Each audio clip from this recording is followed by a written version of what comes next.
वंदनीय राष्ट्रसंत तुकडोजी महाराज, सर्व संत महापुरुषांना आणि सर्व डोंगरावली वासियांना मी विनम्र अभिवादन करते.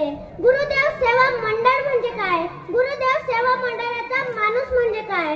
ज्यांना गुरुशक्ती मान्य आहे, सेवा हे ज्यांचे ब्रीद आहे, त्या सज्जन सेवकाचे मंडळ म्हणजे गुरुदेव सेवा मंडळ. म्हणून मी सर्व डोंगरावली वासियांना मानाचा मुद्रा करते. आज गावागावात असे कार्यक्रम झाले पाहिजे. या देशातला प्रत्येक तरुण पेंडॉल मध्ये बसला पाहिजे. या देशातल्या प्रत्येक तरुणांना मंदिरात जाऊन पूजा केली पाहिजे. तर पूजा कशासाठी?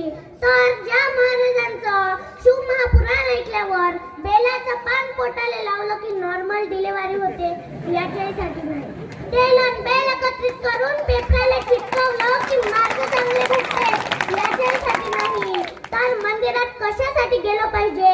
गाव हे माझ्यासाठी मंदिर आहे हे त्याला समजलं पाहिजे, म्हणून मंदिरात गेलो पाहिजे. येथे मोठमोठे ज्ञानी बसलेले आहे, सर्वांना देवपूजा माहिती आहे. मंदिरी मैठुनी नाक घासावे, त्यापेक्षा मार्गीचे काटे उचलावे. दुःखी तासी प्रेम पाणी पाजावे, हे श्रेष्ठ तीर्थ स्नानाहुनी.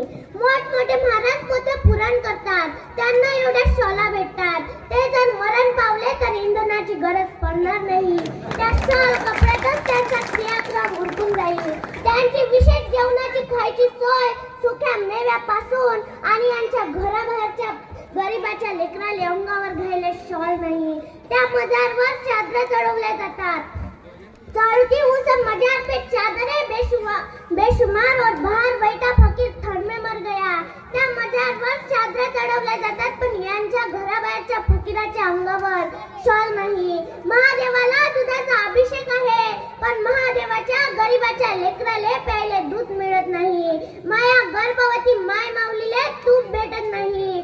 चंद्र मागतला नव्हता ती भाकर पोटाले गोट अमृताची नव्हती.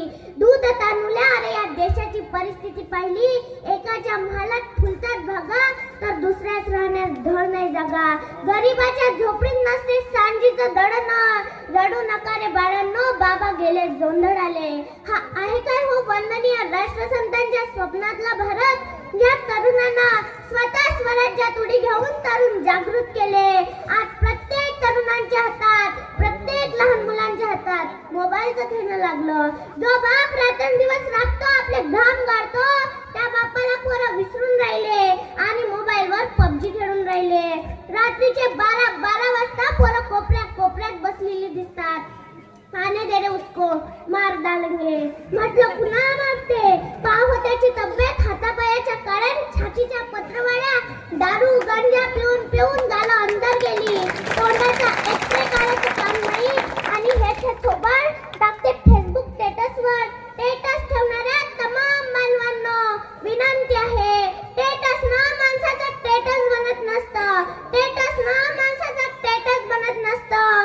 ज्याचं स्टेटस असतं त्याचंच लोक स्टेटसला स्टेटस ठेवतं. म्हणून अगोदर स्टेटस बनवायला शिकलो पाहिजे. काही वर्षापूर्वी एका महामानवाने स्टेटस बनवलं. त्या महामानवांची असंख्य जनता स्टेटस ठेवते. त्यांचं नाव म्हणजे वंदनीय राष्ट्रसंत तुकडोजी महाराज.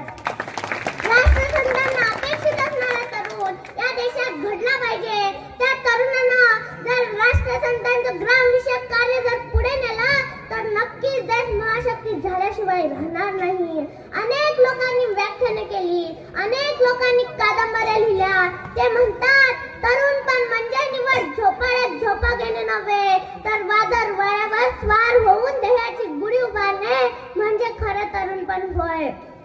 राष्ट्रसंत तुकडोजी महाराज म्हणतात, लोकांची या बोले चाले लोकांना अपेक्षित असणारा आम नागरिक, लोकांना अपेक्षित असणारा आम तरुणांचा जर तुम्हाला आदर्श घ्यायचा असेल तर त्याच्या खिशातल्या 20,000च्या मोबाईलवर कोणत्या हिरोचा, कोणत्या हिरोईनचा वॉलपेपर लागला आहे याच्यावरून तुमच्या आमच्या देशाची अवस्था कळेल.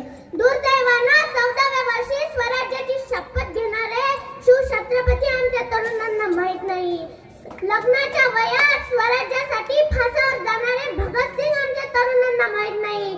स्वतः स्मशानात राहून जळत्या प्रेतात अन्न शिजवून पोट भरणारी सिंधुताई सपकाळ आमच्या युवतींना माहित नाही. देशाच्या उन्नती करता पागल तरुण पोरगा भगत सिंग मला दिसतो आणि ज्या तरुण पोराच्या हातात ग्रामगीता ज्ञानेश्वरी सारखे ग्रंथ असायला हवे होते त्या तरुण पोराच्या हातात आज बिअरची बाटली दिसते. आणि ज्याचे पाय प्रार्थना मंदिराकडे ग्रंथालयाकडे वळायला हवे होते त्याचे पाय आज बिअर बारकडे वळताना दिसत आहेत. आणि ज्याच्या छातीतून देशाच्या प्रगतीचा चीड बाहेर यायला पाहिजे होता त्याच्या छातीतून गाय शाप भस्कापुरी सिगरेटच्या धुव्याशिवाय दुसरं काहीच दिसत नाही. म्हणून तरुणांना शिक्षणाशिवाय दुसरा कोणता पर्याय नाही. म्हणून राष्ट्रसंत तुकडोजी महाराज म्हणतात, अरे रिकामा कशाला फिरतो, तुझं गावाचं नाही का तीर्थ, तुझ्या गावाची शाळा मोडली धर्मशाळा तू शहरी का जोडली, याने निघतो का रे जीवनाचा अर्थ, अरे रिकामा कशाला फिरतो. कधी संकटासमोर छाती गाडून उभे राहा तर कधी संकटासमोर मिश्किलपणे सामोरे जा.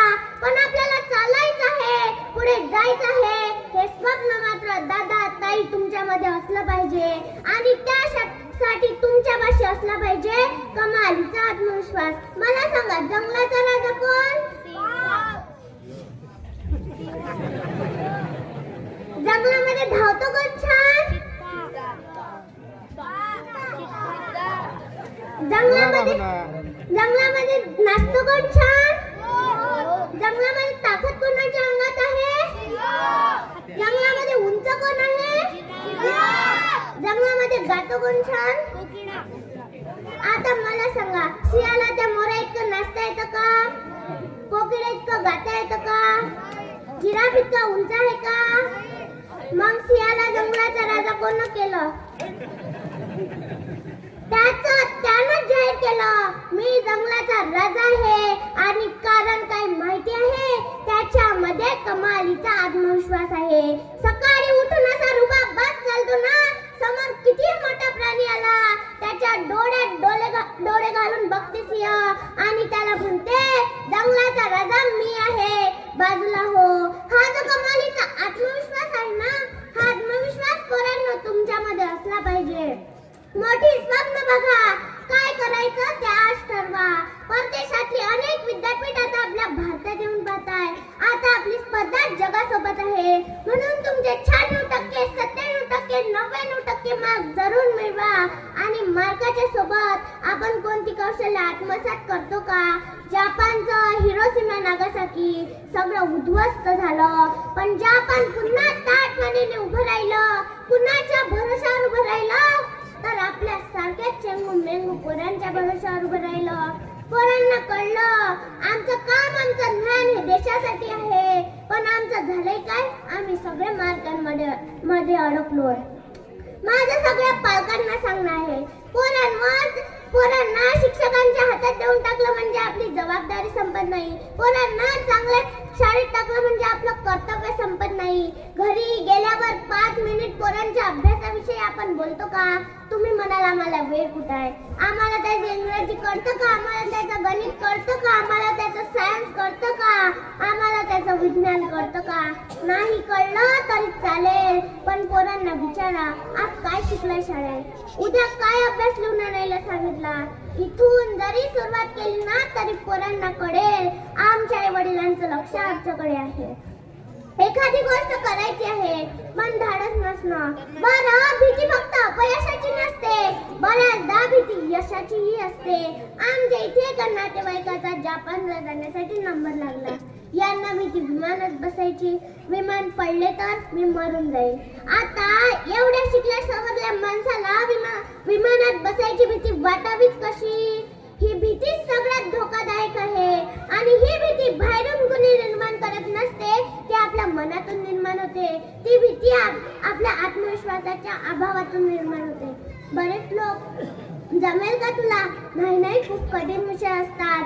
अरे, परीक्षा कोण देणार आहे? आमच्या इकडे सगळं असंच असतं. सायकल शिकू का? नाही, पडशील. पोहायला जाऊ का?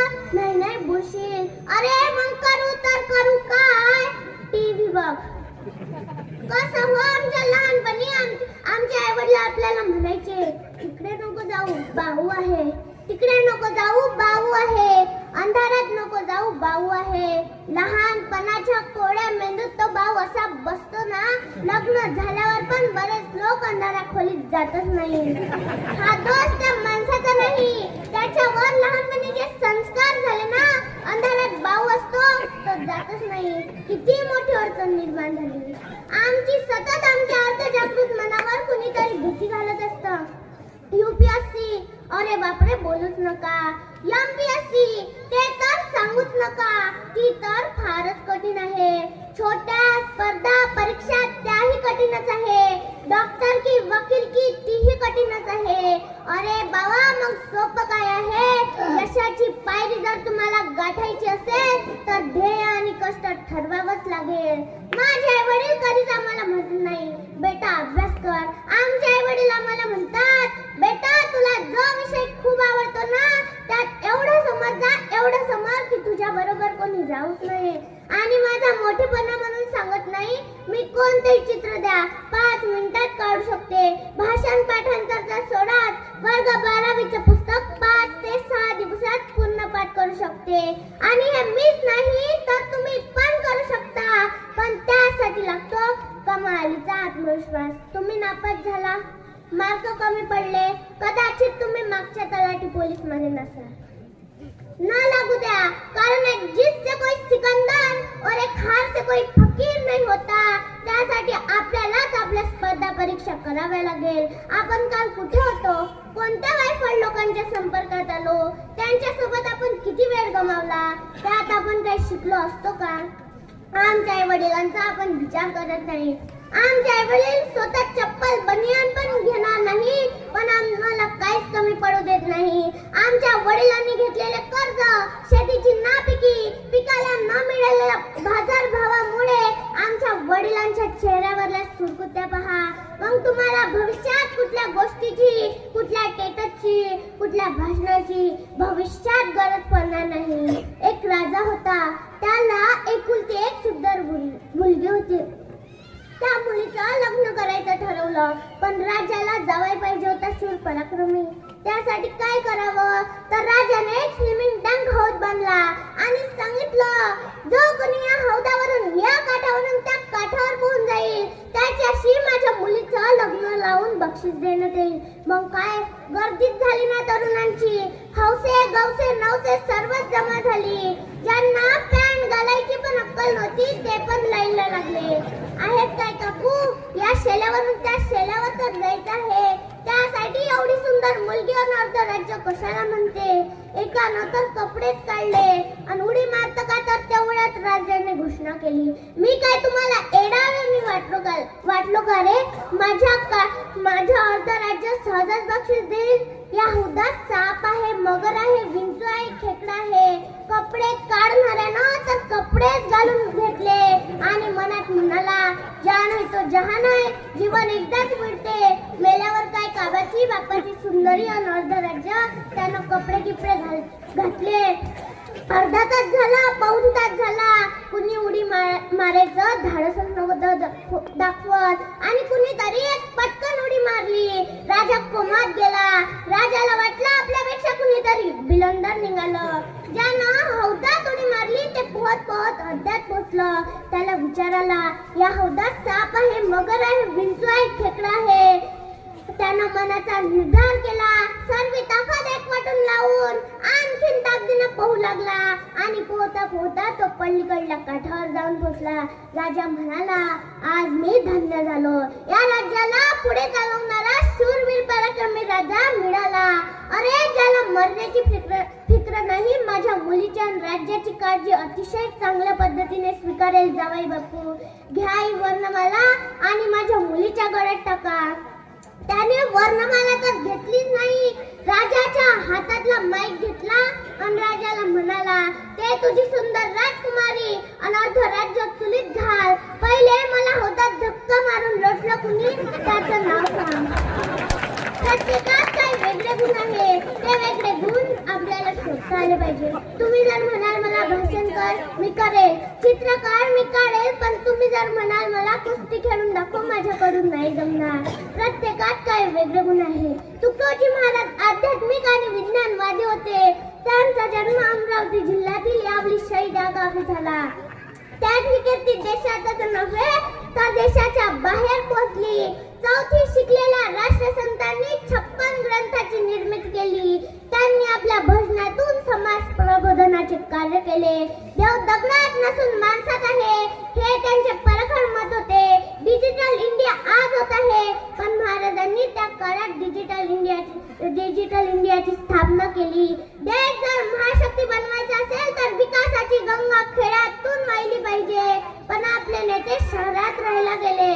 त्यांना हे माहीतच नाही गाव हे देशाचा आत्मा आहे.